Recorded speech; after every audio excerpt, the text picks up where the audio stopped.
Eu saúdo a igreja com a paz do Senhor, amém? Glória a Deus, uma saudação abençoada, irmãos. E um prazer estar aqui com esse povo maravilhoso que vai morar no céu, amém? Irmãos, quando o Gão falou comigo ontem, eu senti alegria, né? Porque, na verdade, nós estávamos combinando de que fosse na outra semana, né?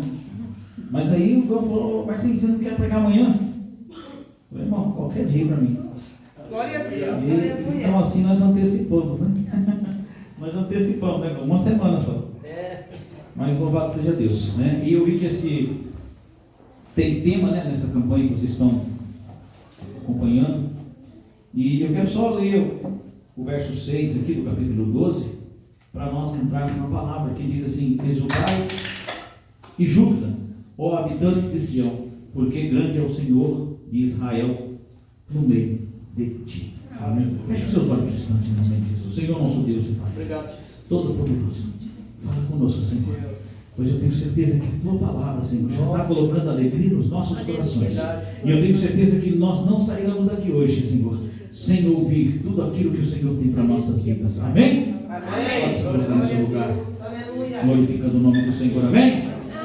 Irmãos, veja que aqui, se você ler o capítulo 12, você vai ver que aqui é um cântico de louvor pela restauração de Israel. Esse povo estava feliz pela restauração. E olha que não é a primeira, né? Não era a única que estava. Esse povo já passou por várias delas. Mas o que me alegra, irmão, é saber que o povo de Deus é um povo abençoado. Por quê? Porque tem Deus. Glória a Deus. Irmãos, porque tem Deus. Se você tem Deus, você já é mais do que vencedor. O primeiro ponto: se você tem Deus, você já tem motivos de se alegrar. Você tem que parar de reclamar e começar a se alegrar. O que você não pode é acostumar-se a viver na mão do inimigo. E se nós formos analisar, eu quero deixar um texto aqui que encontra-se no livro de Êxodo no capítulo 15. Também é um cântico de alegria. Mas esse cântico de alegria, né, não foi mais por uma restauração, mas foi por uma libertação de cativeiro, né? Outrora o povo de Israel estava cativo no Egito, na mão de Faraó, e na mão de Faraó, aquele povo, eles trabalhavam a troco da comida. Eles não tinham motivo nenhum para viver mais do que o que o Faraó dava para eles. Vejam, Faraó simboliza na nossa vida o inimigo. E o inimigo, às vezes, ele quer escravizar você. Primeiramente, ele se finge de bonzinho, né? Ele faz até aliança com você, porque no passado, querendo ou não, né, o nosso salvador do mundo, Zafenat Paneque, que foi José, ele trouxe isso para o povo, né? Sendo governador do Egito, o povo de Israel começou a habitar no Egito. Mas, entenda, irmãos, a aliança que José tinha com aquele faraó naquela época, ela acabou quando José morreu, e aquele faraó também morreu. E veio outro faraó que não conheceu a história de José, que não tinha apego nenhum para aquele povo, e que todos nós sabemos que é difícil você ver um faraó que crê em Deus, porque ele é o próprio Deus, ele se põe na posição de Deus. Na verdade, o faraó, ele é o Deus Ra, Deus Sol, ele se põe na posição de Deus. E todo aquele que é adorado, irmão, ele não quer dividir a glória dele com Deus, porque Deus também não divide a glória dele com ninguém. Entenda bem, e nesse ponto, aquele faraó começou a escravizar o povo de Israel de novo, escravizar, e aquele povo não conseguia mais sair das amarras. E aquele povo trabalhava a troco da comida, era chicotada de dia, chicotada de noite. Irmãos, e assim era a vida deles, e eles se acostumaram a trabalhar e só tinha comida.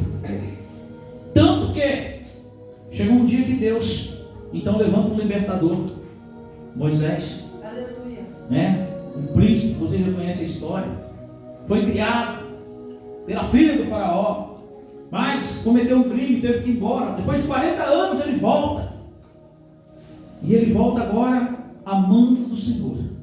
Para quê? Para libertar o seu povo. Glória a Deus. Irmãos, olha que interessante. E ele chega ali Agora, o irmão de criação de Moisés, agora era o novo faraó. Veja que, olha que semelhança.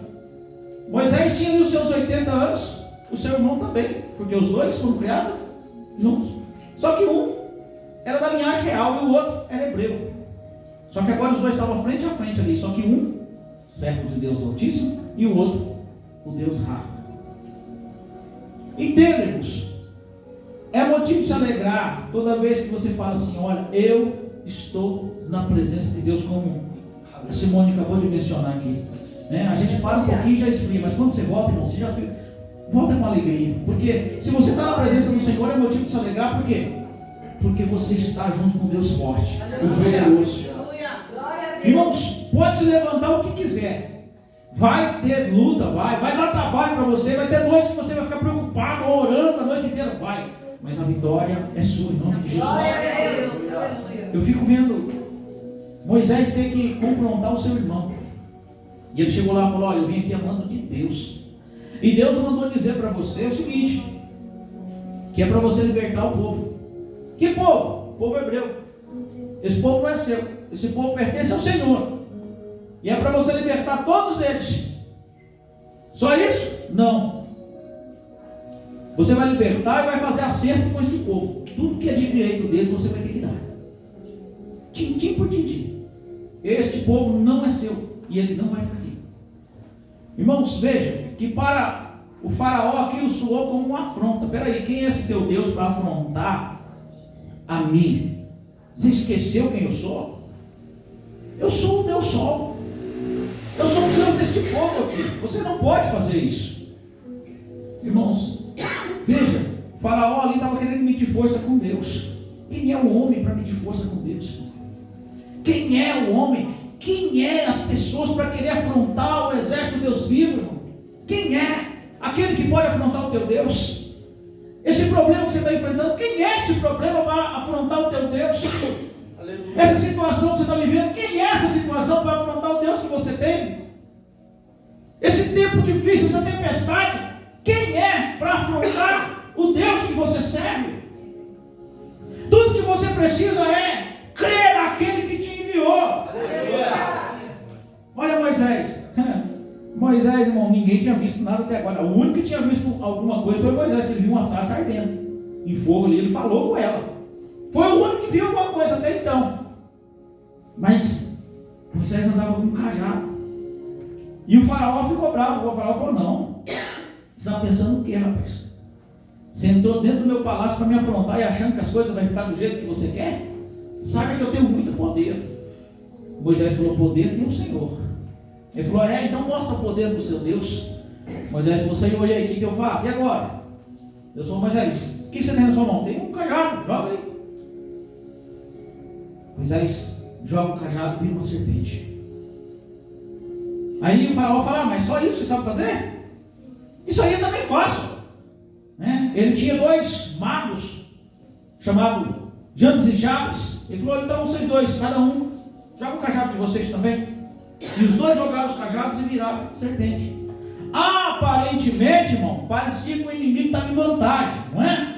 Porque Moisés era um e os magos eram dois. Irmãos, é isso que acontece às vezes na nossa vida. Você está em oração, você está buscando a Deus, você está numa luta tremenda, você fala: Senhor, eu estou vendo a tua mão na minha vida, mas ao mesmo tempo você está vendo a mão de Deus, parece que a tribulação que vem ao teu encontro parece que é maior. Você fala: Senhor, mas parece que não está adiantando a minha oração, parece que eu vou perder. Não, irmão. A mão do Senhor é uma só, mas ela é poderosa e ela me perdoa. Veja que naquele mesmo momento a serpente de Moisés comeu as duas serpentes que ele estava, mostrando que o poder era do Senhor. E Moisés estende a mão e ela volta a ser cajado de novo. E ele fala: está dado o recado, hein? Você entendeu? Se não soltar o meu povo, você sabe que Deus vai trabalhar contra você. Aleluia. Irmãos, e Deus então começa a sua obra ali no Egito. Primeiro, envergonhando toda a idolatria que tinha no Egito. Irmãos, uma das maldições que o crente tem que se afastar é da idolatria. idolatria. E quando eu falo idolatria, irmão, não é só adorar a imagem, não. Aleluia. Glória a Deus. Glória a Jesus. Tem várias idolatrias. A gente não idolatra só a imagem, não. A gente idolatra cantores, né? Porque tem uns aí que não é levita, são cantores. Amém? Amém. Tem os adoradores, né? E tem os cantores. E eles cantam. Ele canta por dinheiro, ele canta no barzinho, ele canta na igreja, ele canta onde pagar para ele canta. Ele é cantor, ele não é adorador. Porque quem é adorador só adora para o Senhor. Glória a Deus. Você está entendendo? A adoração dele é única e exclusivamente para aquele que é de direito. E jamais ele ousa pôr os pés em outro lugar. Aleluia. E tem crente idolatrando esse tipo de gente. É ou não é? Na camiseta dele não tem uma foto de uma imagem cristã, mas tem uma foto de uma pessoa que ele adora, né? Já o povo do mundo é mais discreto, ele já chega e fala assim: esse é meu ídolo, né? Você já viu? Não, eles já vão logo, eles já nem escondem, esse aqui é meu ídolo. E tem cristão que está adorando carro, está adorando bens materiais, né? Adora até o filho. Irmão, tudo que Deus nos deu é para bênção, mas nada pode tomar o lugar de Deus na nossa vida. Aleluia. Seus filhos é bênção do Senhor, herança que Deus te deu, mas não pode ocupar o lugar de Deus na tua vida. Aleluia. Porque foi Deus que deu. E tudo é dele. Nós não podemos ficar firmado em idolatria. Essas 10 pragas que o Senhor agora estava preparando para o Egito, era exatamente para envergonhar a idolatria que aquele povo vivia. A primeira, vou só falar da primeira e da última para a gente encerrar, porque o Gão falou que eu tenho que entregar logo o microfone. A primeira praga, vocês lembram? Foi feito o rio Nilo virar sangue. Por quê? Porque o rio Nilo era adorado. Eles idolatravam aquele rio, colocavam ele como um rio sagrado, como um rio que tinha poderes, como um rio que era o próprio Deus, o Deus Nilo. E Deus falou: eu quero ver se ele é Deus mesmo. Fez as águas dele virar sangue, para envergonhar aquele rio, para mostrar que o poder está na mão do Senhor. O poder está na mão do Senhor, irmão. E todo aquele que se levanta contra Deus, ele é envergonhado. Todo aquele que se levanta contra o Todo-Poderoso, ele cai. Aleluia. Ninguém subsiste, ninguém fica de pé diante do Senhor, irmão. Por isso você tem motivo para alegrar, jubilar, dar risada, irmão. Quando você vê alguém se levantando contra o seu Deus, não fica bravo querendo brigar, não, dê risada. Glorifica o Senhor, fala: Deus, porque eu sei que é a causa ganha. Você levantou não contra mim, mas você levantou contra Deus. Verdade. Irmãos, o povo se viu em aperto. Por quê? As torneiras, onde tinha uma torneira que eles abriam, saía água, não, saía sangue. Eles iam lá no rio, os peixes todos mortos. Imagina, irmão, você sabe como é que sangue não é um negócio muito cheiroso, né? Imagina como ficou aquele rio podre. O rio que era um Deus, agora estava podre. Por quê? Porque Deus mostrou o poder dele. Irmãos, onde Deus chega, pode ter certeza, não tem diabo, não tem potestade maligna que permaneça de pé. Aleluia. Glória a Deus. Ele vai te afrontar, mas ele vai cair. Glória. Pode ter certeza, ele vai cair, porque Deus é maior. Glória a Deus. E veja que, mesmo assim, o faraó ainda continuou. O faraó falou: não é por causa disso que eu vou entregar esse povo. Irmão, porque o inimigo ele não desiste de querer te derrubar. Entenda bem. O inimigo ele luta para não abrir mão de cada um de nós. Você sabe que você incomoda o inferno, amém? Pastor, eu incomodo. Irmão, você tem que estar. Você não sabia disso? Eu vou contar mais uma vez. Você incomoda o inferno.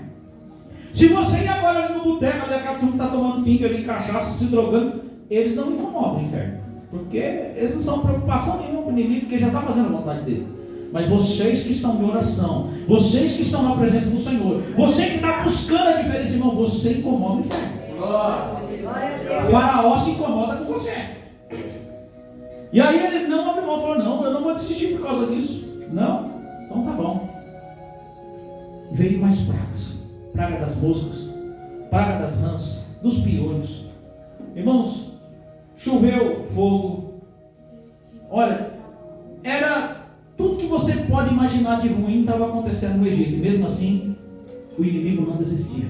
Para você ver, irmãos, que o crente às vezes, por que Jesus ele nos ensina, então, dizendo assim: olha, seja manso como uma pomba, mais astuto como uma serpente. Em outras palavras, ele também diz que o filho das trevas é mais ágil que os filhos da luz. Por que isso, irmão? Eu vou explicar para você. Porque os filhos da luz, basta eles esbarrar no primeiro problema e ele pensa em desistir. Ele já quer abrir mão. Não, estava bom até agora, não, mas enroscou aqui, já vamos parar. Não, irmão. Você sabe que o perdão ficou para isso mesmo, para a gente se acertar, não é? Conversando que se entende. Mas não, o povo de Deus não quer se entender mais. Qualquer problema na igreja do pastor, eu vou mais na igreja do pastor, não. Não é mais fácil sentar com o pastor, resolver, pedir perdão, falar: eu errei, você errou, quem errou, vamos, está perdoado, dá um abraço aqui e vamos continuar a vida, vamos. Não, eu vou embora. E fica lá rachado, e o diabo, é assim que eu gosto. Irmão, você está entendendo? É nesse ponto aí que Jesus fala que você tem que ser igual uma serpente. Você tem que ser mais astuto, mais firme. Você tem que ir para cima. Você não pode desistir fácil, não. O inimigo, ele é assim. Ele apanha, cai, leva rasteira, é envergonhado. E eu levanto e falo: mas eu não desisto. Por que a gente tem que desistir? Aleluia, aleluia. Mas você vê o faraó, irmão, passando um perrengue danado. Veio praga das úlceras. Irmão, aquele povo ficou tudo pipocado, a coisa mais feia do mundo. Mas ele fala: mas eu não desisto. Por que o crente quer desistir na primeira investida? Por que você quer desistir na primeira coisa que dá errado? Primeiro tupicão que você dá, que arranca a unha. Ah, não. Arrancou uma, irmão, tem mais 9 para arrancar ainda, fica tranquilo. E no tempo vai arrancando com as 9, vai nascer naquela outra que arrancando primeiro. Fica tranquilo. Isso é que nem rabo de lagartixa, vai crescendo outra. Nós não podemos desistir, meu irmão. Glória a Deus. Aleluia. Veja que aí Deus falou assim: agora eu vou tocar numa parte. Eu vou tocar numa parte agora que vai machucar. Foi a última praga, que foi a morte dos primogênitos. Irmãos, e essa praga aqui, ela ficou registrada na Bíblia de uma forma tão poderosa, que ela é a própria encarnação do próprio Cristo para salvar o seu povo. Olha para você ver, é como se fosse uma santa ceia nos dias de hoje. Não, pastor, não é. Leia que você vai entender. O que Deus chama aquele povo para fazer? Olha, vocês vão pegar um cordeiro puro, sem manchas, sem defeito, sem mácula. Ou seja, irmão, puro. Jesus era como? Puro, sem pecado. Pecado é manchas, máculas. O cordeiro tinha que ser dessa forma. Vocês vão tirar o sangue dele. Veja, olha o que Jesus fez com o seu sangue naquela cruz. Ele salvou a humanidade. O sangue daquele cordeiro salvou o povo. Os hebreus que estavam lá, os hebreus que estavam no Egito, pondo o seu sangue nos umbrais e nos portais. Você está vendo, irmão? Que é o cordeiro que sempre nos salva. Se você não está do lado do Cordeiro de Deus que tira o pecado do mundo, você não tem motivo para ficar reclamando, para ficar bravo, para ficar preocupado. Você tem motivo de alegria. Por quê? Porque do teu lado tem um Deus poderoso. Glória. Irmão, só para você ver. Olha como que tem diferença. A Bíblia diz que aquele que anda na luz tem diferença do que anda nas trevas. Veio a praga das trevas. O Egito teve uma treva tremenda, irmão. Ninguém enxergava nada. Mas lá na casa dos hebreus tinha luz. Olha para você ver. O espírito de morte passou naquela noite.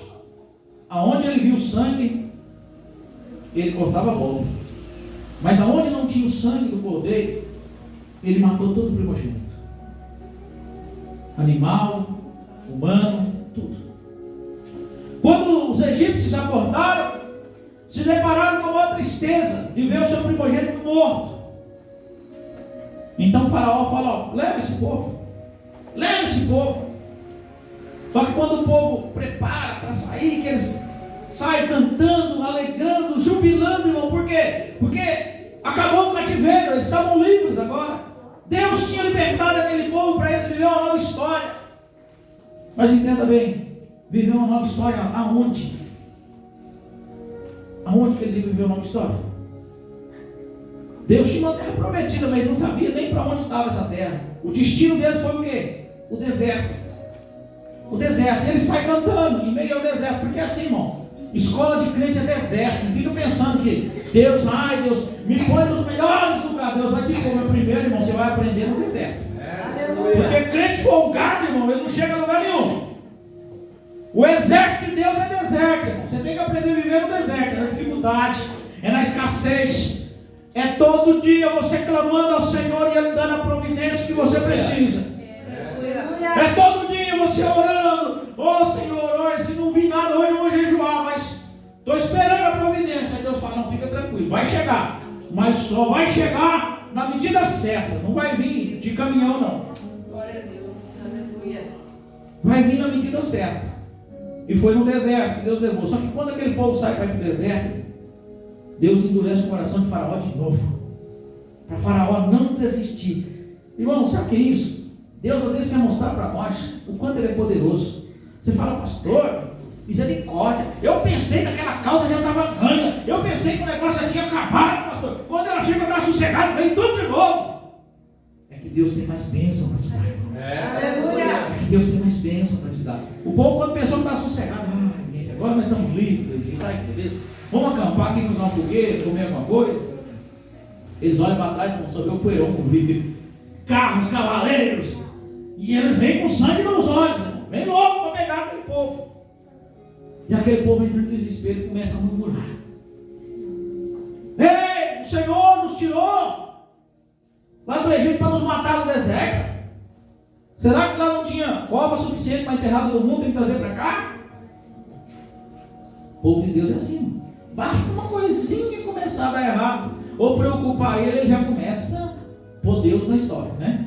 Que Deus é culpado, que o Senhor que deixou, que Deus permitiu. Se não foi Ele que inventou, pelo menos Ele permitiu que isso. Irmão, fique em paz, irmão. Se você confia no Senhor, Romanos 8 foi lido aqui hoje. Lá no verso 28 diz que todas as coisas cooperam juntamente para o bem daqueles que amam a Deus segundo o seu propósito. Amém? Amém. Todas as coisas cooperam. E quando é todas, é as boas e as ruins, e aquelas que a gente acha que é ruins. Mas todas elas cooperam. De uma forma ou de outra. E aquele povo começou a ficar desesperado: não, Moisés, você não vai fazer nada, Moisés. Olha lá fora, agora eu vou matar tudo aqui. E Moisés falou: gente, você quer que eu faça o quê? O Senhor não mandou vir aqui. Irmão, olha a diferença de Moisés. O servo obediente, ele fica calmo, ele sabe para onde ele vai. Deus mandou ele ir, ele vai. Ele não está nem preocupado se vai faltar comida, se vai ter comida que sobra, se lá vai ter, se é fim de rua, se é começo. Não tem problema. Para ele, Deus mandou ir lá, eu vou e amém. Eu estou só esperando porque eu sei que o meu Salvador, Ele vive.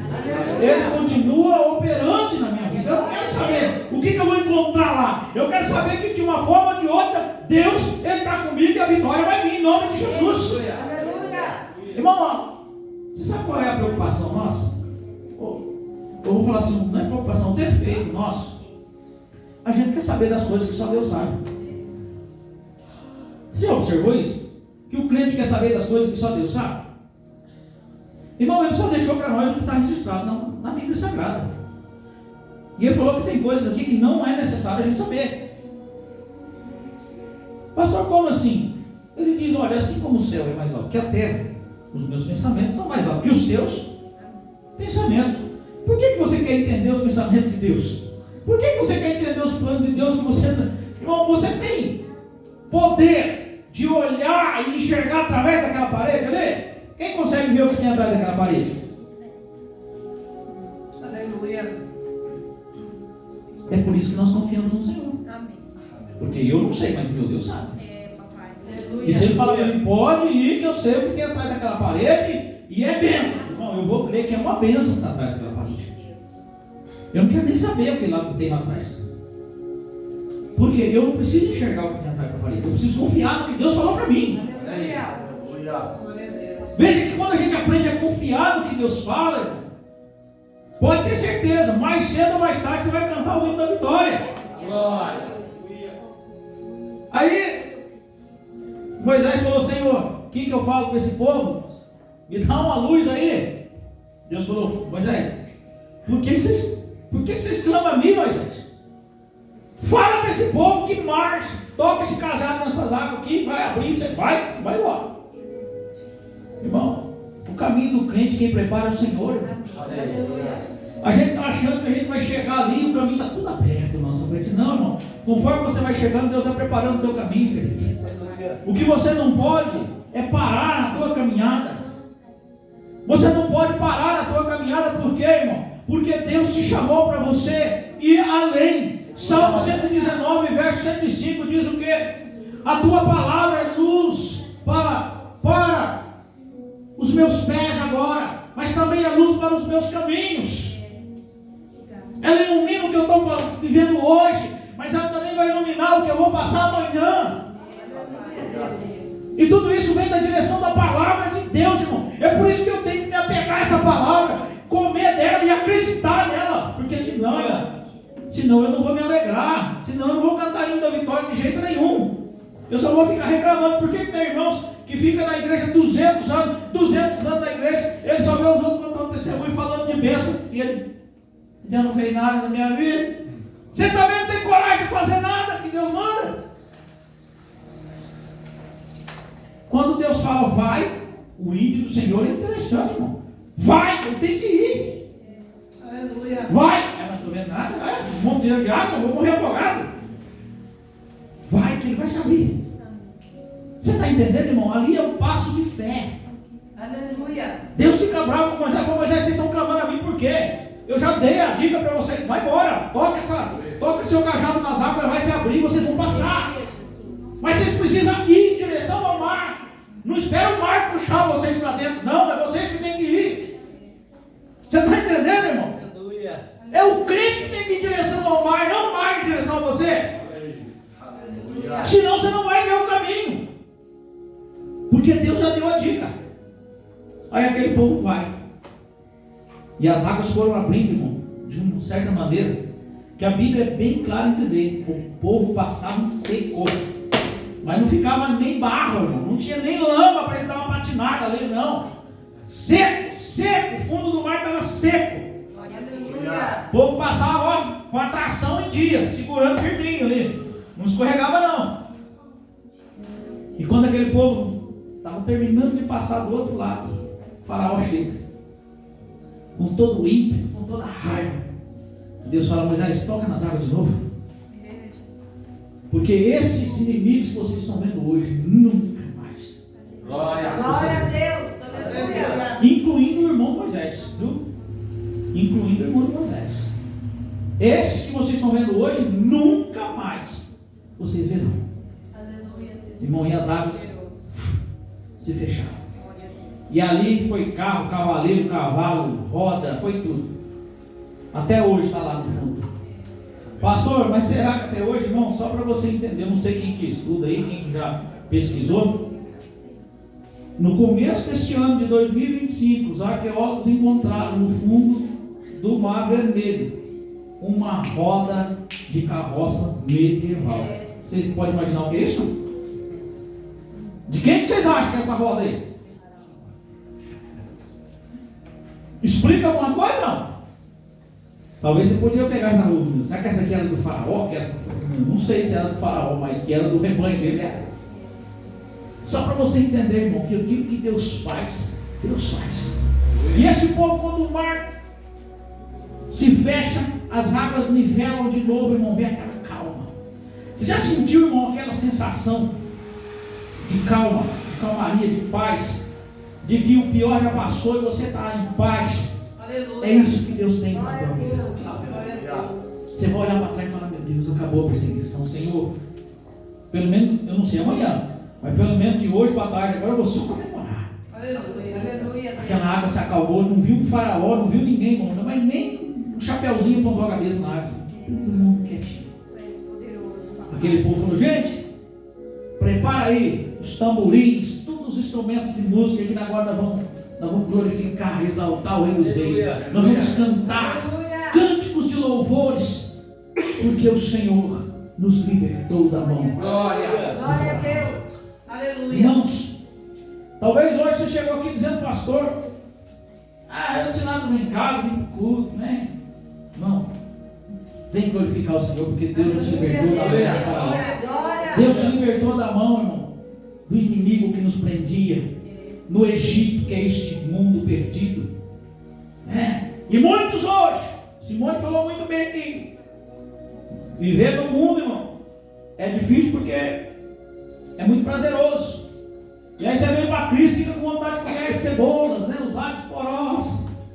Voltar lá atrás: oh meu Deus, mas quando eu estava, né? Tem muito cristão assim, está aqui na igreja pensando: hora dessa eu estava no forró. Ei, essa hora estava começando.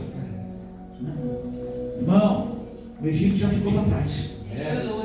Deus não tem mais isso para você, não. O que Deus tem para você agora é muito melhor, muito maior, muito mais importante. A caminhada que o Senhor tem para você, em algum momento você vai pensar em desistir. Vai.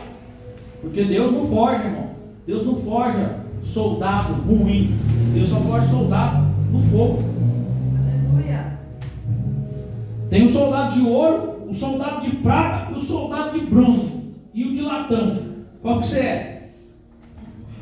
É lógico que todo mundo vai querer. Qual? O mais caro, né? Todo mundo quer ser o de? Tá. Mas vai vendo. Irmão, você sabe quantos graus de temperatura é necessário para você começar a forjar um latão? Não é muita coisa não. 120 graus você já começa a mexer com ele ali. 120 graus. O bronze, 200 graus você começar a mexer com ele, né? Você vai falar: pastor, 200 graus de temperatura? 200 graus de temperatura. Você aguenta? Misericórdia, pastor. 200 graus está fritando tudo. Prata. De 250 a 260 graus para você manusear. E o ouro? Irmão, uma temperatura boa, 300 graus para você conseguir mexer com o ouro da forma que você quer. E é o seguinte: quanto mais, aí o ouro não tem limite. Quanto mais poderoso for o fogo, mais purificado ele fica. Você está entendendo como é que é o negócio? Quanto mais fogo se aplica no ouro, mais puro ele se torna, né? É 18 quilates, é 20 quilates, nenhum que morde, e vai indo. Irmão, sabe o que é isso? Pureza. Pureza. Quanto mais fogo se aplica, mais puro ele é. O crente é a mesma forma. Irmão, quanto mais fogo, mais puro ele é. Aleluia. Quanto mais longe do fogo, mais impuro ele é. E tem crente que foge do fogo, irmão. Foge da peleja. Na hora da pegada ele sai fora. Deixa os outros: irmão, deixa eu mais de canto aqui. Eu não estou muito bem hoje, irmão. Sabe? Não sei, não acordei muito legal. Vou contar um testemunho para vocês. Tem um amigo meu que falou assim: eu cheguei em casa cansado, irmão. Sabe aquele dia que você fala assim: meu Deus, tudo que eu quero hoje, eu fiquei pensando, eu não tenho compromisso nenhum hoje marcado. Eu falei: oh meu Deus, tudo eu quero é chegar em casa, tomar um banho, sentar um pouco. Eu não sentei, eu estava com as pernas doendo, irmão. Cheguei em casa, tomei um banho. Quando eu coloquei assim o corpo no sofá, que eu ia soltando o corpo, o telefone tocou. Eu atendi um amigo meu: ô Marcinho, você está fazendo o que aí? Meu irmão, eu acabei de sentar. Ele falou: você não quer ir comigo lá em Itapira? Eu falei: que dia? Agora? Eu falei: tá, mas fazer o quê? O rapaz, não surgiu uma urgência aí. E vou chamar você porque nós temos que ir preparado. É libertação lá, hein? Tem uma mulher endemoniada lá que ninguém segura ela. Misericórdia, mas não tem ninguém lá que possa fazer isso, irmão. Nós temos que sair daqui, vai lá. Então, a filha dela igual bem desesperada, tem que ir lá. Eu falei, agora, vamos embora. Irmão, e fomos. Eu não sabia onde que era, e ele foi, levou atrás, vamos lá. Irmão, e eu, aquela dor nas pernas, eu falei, mas em nome de Jesus, nós vamos lá, vamos libertar essa mulher, seja quem for. Aí, como eu não conheço, eu falei, vai na frente, né? E era um beco assim, entrando nas casinhas, lá para baixo, num lugar feio. Aí ele conhecia o lugar, chegou lá, ele entrou. Eu já pensando, ele vai entrar, já vai arrepender, eu vou ajudar ele. Ele entrou na porta assim, ele viu minha. Não, vai você aí que eu falo pra você, acho que isso aí não dá pra mim não, hein? Eu falei, ué, não, por quê? Mas você sabe, né? A gente meio sorteirão assim, essas coisas não dá certo pra gente, né? Irmão, aí eu falo, irmão, lasca no fogo aí, rapaz, vamos pra dentro, que Deus vai te honrar. Não, vai você então primeiro aí. Irmão, e a mulher estava assim, irmão, o marido da mulher estava tentando segurar ela. Eu falo, o diabo é sujo. A mulher rasgava a roupa inteira, assim, ia tentando segurar ela, tentando amarrar. Chegamos lá em nome de Jesus. A mulher se amarrou. Aí ele veio. Não, eu vou ajudar você. Eu falei, então pega um pano, joga essa mulher aí, senão ela vai ficar toda nua. Aí ele cobriu ela, nós libertamos aquela mulher. Aí ficamos lá, dando uma palavra, foi vindo embora. Aí no caminho eu vim conversando. Falei, irmão, você acha que você está com medo de Deus te usar, irmão? Você acha que Deus vai deixar você ser envergonhado? Então, eu falei, irmão, quanto mais no fogo, mais puro você fica. Não tenha medo. Porque tudo que o inimigo quer, irmão, é te envergonhar e fazer você se afastar de Deus. Mas quanto mais dentro do fogo, mais puro você está. Quanto mais você combater o inimigo, mais amigo de Deus você é. Sabe qual é o erro dos crentes? É ter medo do inimigo, achar que o faraó é maior que Deus. Quem te chamou é maior, irmão. Aleluia. Quem te chamou é maior. Glória a Deus. Quando você dá ordem ao inimigo, ele tem que cair por terra. E às vezes, irmão, você tem que dar essa ordem para o inimigo sair dentro da sua casa, sair dentro da sua empresa, dentro do seu ministério. Aleluia. Você está pensando que não, às vezes o inimigo ganha você aqui, irmão, ó, é na mente. Por que você acha que aquele faraó conseguiu escravizar todo aquele povo? Porque era aqui, ó. A escravidão deles era na mente. É aqui que o inimigo te ganha. Se você deixar ele ganhar isso aqui, irmão, acabou. Eu estava vendo um domador de elefante na Índia. Isso é bom para a gente entender como funcionam as coisas, não? Alguém consegue medir quanta força tem um elefante? Irmão, o elefante quiser derrubar um prédio, isso aqui ele derruba. Mas sabe o que o domador de elefante faz? Desde quando ele é pequeno, pega uma cordinha, amarra o pé dele a uma árvore pequena que ele não consegue arrancar. Ele vai crescendo sempre com o pé amarrado.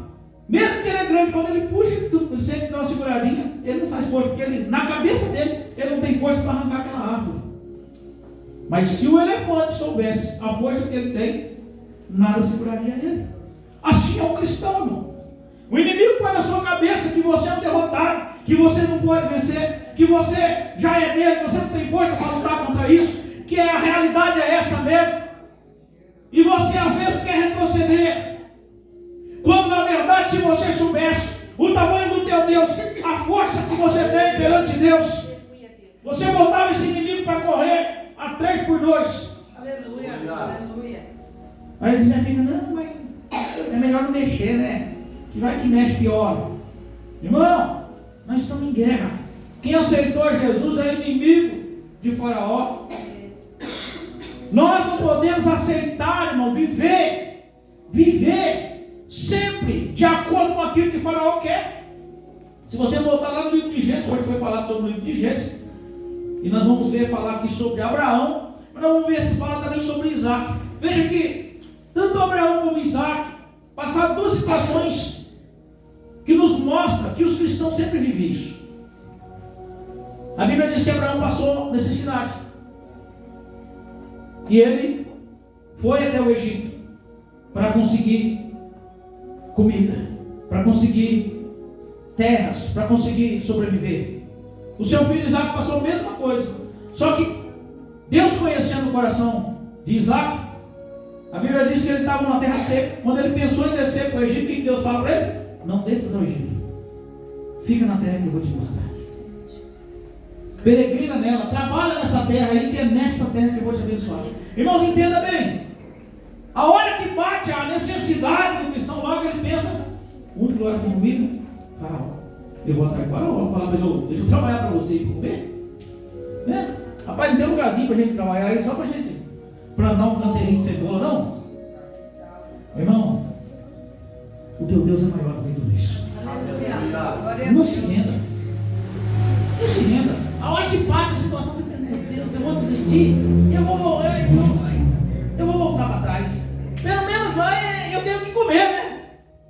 Irmãos, eu vou falar para você, há momentos que é melhor você jejuar. Que a hora que a bênção vinha, vai vir grande na tua vida.